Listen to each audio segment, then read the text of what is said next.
किस तरह के हालात बने हुए हैं और कितना चुनौतीपूर्ण ये काम है, इस पर चर्चा के लिए हमारे साथ एक्सपर्ट जो खास मेहमान है वो जुड़ रहे हैं। यहाँ पर हमारे साथ हैं farmer senior consultant national institute of disaster management NDMA के डॉक्टर विनोद दत्ता, जो कि रिटायर्ड ब्रिगेडियर भी हैं। बहुत बहुत शुक्रिया सर हमसे जुड़ने के लिए। आपसे समझना चाह रहे हैं जो अभी की परिस्थितियां हैं जिसमें तमाम कोशिशें हो रही है, रैट माइनर से लेकर सेना को लगाया गया है, मौसम एक बहुत बड़ी चुनौती है, ठंड बढ़ती चली जा रही है। आपको क्या लग रहा है इस चुनौती को पार पाने में अभी कितना वक्त लग सकता है? देखिए, हम सफलता के काफी नजदीक है और भारतीय सरकार और जो उत्तराखंड की सरकार है उनका बड़ा सिनर्जिस्टिक अप्रोच है और वो कोई भी विकल्प नहीं छोड़ना चाहते। ऑगर मशीन अच्छा काम कर रही थी, लेकिन हर मशीन का एक अपना एक्सप्लॉयटेशन स्टेमिना होता है और उसने काम करना बंद कर दिया। तो उसके बाद जो वर्टिकल ड्रिलिंग है उस पर भी काम चल रहा है और जो हॉरिजॉन्टल जिसमें रेट माइनर्स लगे हुए हैं मैनुअल तरीके से उस पर भी काम चल रहा है। और उम्मीद ये की जा रही है कि आज रात तक ये पूरा जो 5 मीटर का फासला रह गया है उसमें हम कामयाबी ले लेंगे। अभी जो स्टील फ्रेम वगैरह है वो कम मिल रहे हैं और जो मिल रहे हैं उसको मतलब कटर से काटा जा रहा है। तो दोनों विकल्प हमारे पास खुले हुए हैं, क्योंकि इस पे देखिए किसी एक ऑप्शन पे आप निर्भर नहीं कर सकते। जैसा आपने बताया, सॉइल वल्नरेबिलिटी वहाँ काफी है, कंसोलिडेशन लेवल का कोई पता नहीं है और कब क्या कोई रॉक आ जाए या कोई ऑब्स्टिकल आ जाए तो उसमें जो ऑपरेशन है वो बाधित होते हैं। तो दोनों टू प्रोंग अप्रोच रखी है और सारी एजेंसीज मिलके काम कर रही हैं। तो ये जो फेडरल कोऑपरेटिवनेस या जो आपका सिनर्जिस्टिक अप्रोच है उससे भारतीय सेना का भी उसमें योगदान लिया गया है और आर्मी इंजीनियर्स भी उसमें काम कर रहे हैं। तो बहुत ही जल्दी हमें सफलता मिलने की उम्मीद है। बिल्कुल, सभी इस बात का इंतजार कर रहे हैं जो अंदर मजदूर हैं वो जल्द से जल्द सुरक्षित बाहर आ पाएं। यहाँ पर आपने एक वर्टिकल ड्रिलिंग की भी बात की, तो वहाँ उसमें कितना वक्त लग सकता है और साथ ही जो रैट माइनर्स लगे हुए हैं वो किस तरह से काम करते हैं, थोड़ा हमारे दर्शकों को बताएं। देखिए, रैट माइनर्स क्या है कि वो कन्वेंशनल तरीके से अपने जो मैनुअल तरीके से मिट्टी को खोद रहे हैं और जो वहाँ डेबरी है या जो इस तरह के कोई स्टील फ्रेम वगैरह आ रहा है उसको काट रहे हैं और उसको वहां से बाहर निकाल रहे हैं। और वो भी मतलब अपना धीरे धीरे अपने लक्ष्य की तरफ बढ़ रहे हैं। तो करीब 1 मीटर तो उन्होंने अभी इसको क्लियर किया है। तो अब बहुत ज्यादा समय नहीं लगेगा क्योंकि 5-1 मीटर बचा है। तो मुझे लगता है कि अगले 18 से 20 घंटे के अंदर इसमें हमें सफलता मिलेगी। रही बात वर्टिकल की, क्योंकि दोनों जो है उसमें सेफ्टी डिस्टेंसेस का ख्याल रखा जाता है, तो वहां से भी अगर आप वर्टिकल ड्रिलिंग करेंगे तो वहां से भी आपको एक हॉरिजॉन्टल अप्रोच भी लेनी पड़ेगी, बिकॉज बिल्कुल माइनर्स के आसपास भी आप वर्टिकल ड्रिलिंग नहीं कर सकते हैं, क्योंकि आपको जो इंटरनल सेफ्टी डिस्टेंसेस हैं और जो आपके इम्पैक्ट जो एनालिसिस की है इंजीनियर्स ने, तो उसके हिसाब से ही दोनों ऑपरेशंस करेंगे।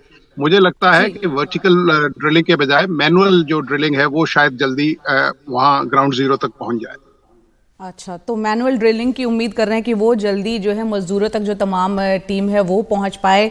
सर ये भी बताएं कि मौसम को लेकर चिंताएं जाहिर की जा रही हैं कि ठंड वहां पर बढ़ती चली जा रही है, तापमान वहां पर गिर रहा है और शायद बारिश की संभावनाएं भी हो सकती है। ऐसे में जो बाहर काम कर रही है टीम इस पूरे मिशन में लगी हुई है और जो अंदर मजदूर हैं वो उस लिहाज से आप मौसम को कितना चुनौतीपूर्ण मान रहे हैं?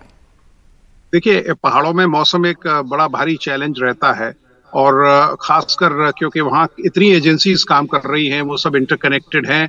तो अगर ओवरकास्ट वेदर तो है ही और बारिश का भी इम्कान है, तो अगर इस तरह की बारिश वगैरह कोई होती है तो उसके जो ऑपरेशंस है उस पर थोड़ा सा उसका स्लो डाउन आ जाता है या जो एजेंसीज है वो फ्रीली काम नहीं कर सकती हैं। लेकिन इस चीज का ध्यान रखा गया है, उसको केटर किया गया है। कोई भी बाधा, चाहे इंक्लीमेंट वेदर हो, चाहे कोई और इस तरह की कोई प्रेसिपिटेशन हो, तो हमारी जो टीमें हैं वो रुकेंगी नहीं, क्योंकि देखिए पूरा भारत इस जो ऑपरेशन है उसको मॉनिटर कर रहा है। प्राइम मिनिस्टर साहब खुद पर्सनल तरीके से इसको कर रहे हैं। चीफ मिनिस्टर साहब आपने देखा, उन्होंने अपनी सेक्रेटरीट वहां मूव कर दी है। तो इस तरह का पूरे करोड़ों लोगों का उन जो ट्रैप्ड वर्कर्स हैं उनका साथ है।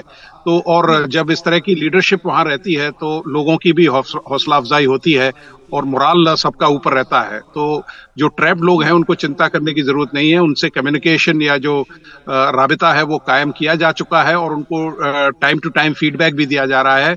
विटामिन और इस तरह के जो सप्लीमेंट्स हैं वो भी दिए जा रहे हैं, जिससे उनकी सेहत और मोराल दोनों ऊंचे स्तर का रहे।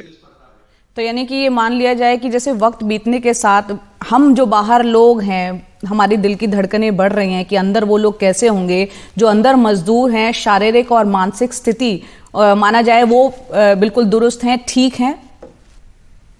इस तरह देखिए, ट्रॉमा तो रहता ही है, एंग्जाइटी रहती है, और जिस तरह से, क्योंकि वहां कोई धूप नहीं जा रही है और ऑक्सीजन वगैरह का तो प्रबंध कर दिया गया है, तो जो विटामिन ए वगैरह और इस तरह की जो सप्लीमेंट्स हैं वो दिए गए हैं, क्योंकि जो धूप से आपको विटामिन वगैरह मिलते हैं वो उससे महरूम रह गए हैं। तो इस तरह की जो जो सप्लीमेंट्स है वो दिए जा रहे हैं उनको, और जैसे ही वो बाहर आएंगे, देखिए डॉक्टर्स की टीम और हॉस्पिटल वगैरह के इंतजाम आपने ऑलरेडी, आपके चैनल ने बड़े अच्छे से कवर करके उनको दिखाया है।